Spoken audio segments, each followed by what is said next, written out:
That was a totally impromptu thing. I'm sitting here walking down Edgewood, and check out this sky. Oh my goodness. Let me zoom in for you.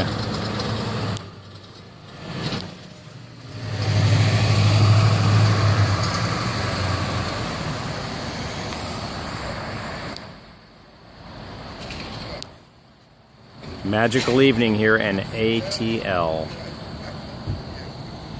Show you this way here. So I'm actually heading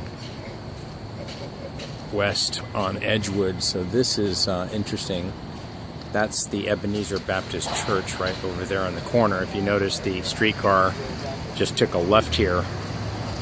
This is the easternmost point. You can see the tracks right there.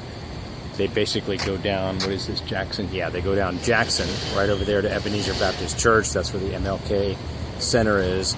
And then it takes a left and goes down Auburn Avenue back into town. So, New Atlanta Streetcar, if you haven't been on it, it's worth it. It's a lot of fun. And here again, here's a nice shot of downtown ATL as the sun goes down on just a spectacular spring night.